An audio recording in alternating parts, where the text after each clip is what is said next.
اگر کسی کی شادی میں رکاوٹ ہو یا کسی اور شخص کی کوئی حاجت ہو، مراد ہو، مقصد ہو، وہ ایک آیت کے ذریعے حل کرے۔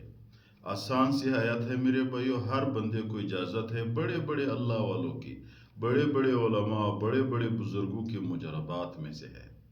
ہمارے میرے بھائیو جو بھی مسئلہ ہے، جو بھی حاجت ہے، اس آیت کے ذریعے اللہ تعالیٰ حل کر لیتا ہے۔ دو فائدے ہیں، ایک یہ آیت قرآنی ہے، دوسرا یہ جس شخص نے بھی اس پہ تجربہ کیا ہے، اللہ تعالیٰ نے اس آیت کے واسطے اس کا مسئلہ حل کیا ہے۔ اگر کسی کی شادی میں رکاوٹ ہے، منگنی نہیں ہو رہی یا منگنی ہوئی ہے، شادی کی ترتیب نہیں بن رہی، اس آیت کی ذکر شروع کرے، اللہ تعالیٰ اسباب بنائے گا۔ اگر کوئی شخص مقدمے میں پھنسا ہوا ہے، تجربہ کرو، جس کو بھی ہم نے دیا ہے اس نے تجربہ کیا ہے، کچھ دنوں میں اس کا مسئلہ حل ہوا ہے۔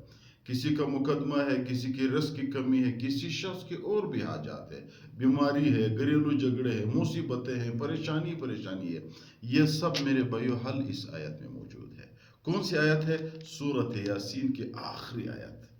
ویسے پیغمبر علیہ السلام دیکھو میرے بھائیو فرماتے ہیں لِكُلِّ شَيْءٍ قَلْبٌ وَقَلْبُ الْقُرْآنِ یاسین، ہر چیز کے لیے دل ہوتا ہے، قرآن کریم کا دل یاسین ہے۔ انسان جب زندہ ہے دل پہ زندہ ہے، اگر دل بیٹھ گیا تو سب جسم بیٹھ جاتا ہے، دل پورے جسم کے بادشاہ ہے۔ اسی طرح سورۃ یاسین قرآن کریم کی دل ہے۔ پھر سورۃ یاسین کی آخری آیات، آخری بات دیکھو، ہم مجلس میں بیٹھے ہوتے ہیں، مجلس ختم کرنے کے لیے کہتے ہیں یار میری آخری بات یہ ہے، بس اس کے آگے پیچھے کچھ نہیں ہوتا۔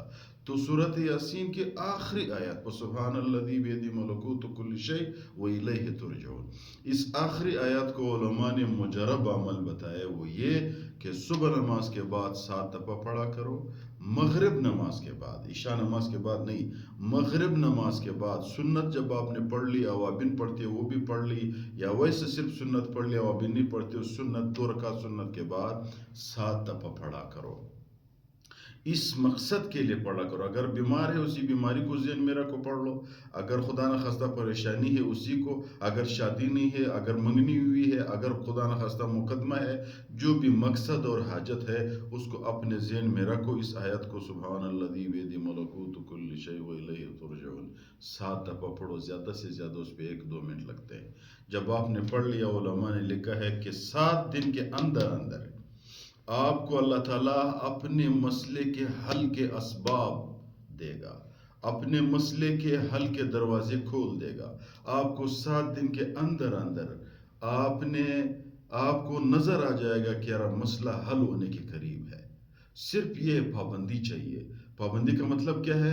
یعنی مسلسل 7 دن پڑھا کر، ایسا نہیں ہے صبح پڑھ لیا مغرب کو چھوڑ دیا، مغرب کو پڑھ لیا صبح چھوڑ دیا، نہیں، مسلسل پڑھو، 7 دن مسلسل پڑھو۔ خدا نہ خواستہ انسان سے بھول گیا تو پھر میرے بھائیو آپ عشاء نماز کے بعد پڑھ لو، خدا نہ خواستہ صبح نماز کے بعد بھول گیا، سورج طلوع ہونے سے پہلے پڑھ لو، سورج طلوع ہونے سے نہیں پڑھ لیا، سورج طلوع ہونے کے بعد پڑھ لو، پڑھ لیا کرو، ناغہ نہ کرو، انشاءاللہ تعالیٰ آپ کی حاجت اللہ تعالیٰ پورا کرے گا۔